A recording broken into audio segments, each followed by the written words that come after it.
Sejam super bem-vindos ao meu canal. Meu nome é Tomás Cláudio Silva, personal e massoterapeuta. Bem, gente, hoje vamos falar sobre bruxismo. Eu vou ensinar uma automassagem que vai aliviar muito as dores. O bruxismo tem várias causas. Pode ser má formação óssea, má formação dentária, pode ser estresse. Então vocês têm que procurar o médico para ver o que está acontecendo, qual é a causa e fazer o tratamento específico. Mas com certeza essa massagem vai aliviar bastante as dores. E é uma massagem super simples. Com a ponta dos dedos, movimentos circulares, sempre de baixo para cima.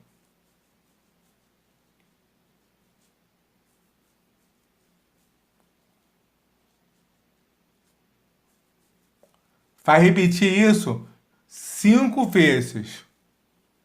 Depois com a palma da mão.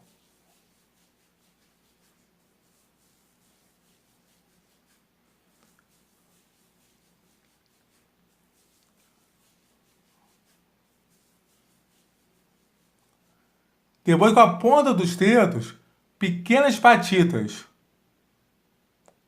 Gente, bem suave. A região já está dolorida. Se der uma batida muito forte, você vai sentir dor. E a intenção é justamente aliviar a dor. Então essa batida é contínua, mas bem suave. Pode ver que o rosto começa a ficar meio avermelhado. É justamente a circulação do sangue. Tu quer relaxar a musculatura. Vai fazer isso durante 2 minutos. Depois que relaxou bem a musculatura, você vai começar a fazer exercícios para fortalecer. Que exercícios são esses? Abre bem a boca. Se sentir dor, vai abrir até a dor. Começou a sentir dor, não força mais. Vai no seu limite. Assim você vai alongar bem a musculatura.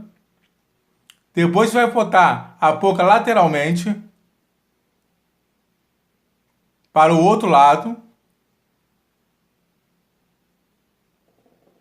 Para frente e para trás. Vai repetir isso 4 vezes cada movimento. Faz essa massagem mais 3 vezes ao dia. Com certeza você vai relaxar a musculatura, vai ativar a circulação, alongar bem o músculo e a tua dor vai aliviar. Mas procure o médico para saber por que do bruxismo, tá? Como eu falei, pode ser várias causas diferentes. Isso não é cura, isso não é tratamento. É um paliativo apenas para você não sentir dor e conseguir ter uma noite sossegada. Espero que vocês tenham gostado. Se você sofre de bruxismo, faça a massagem, deixe no comentário o que achou. Se você conhece alguém que sofre disso, compartilhe esse vídeo.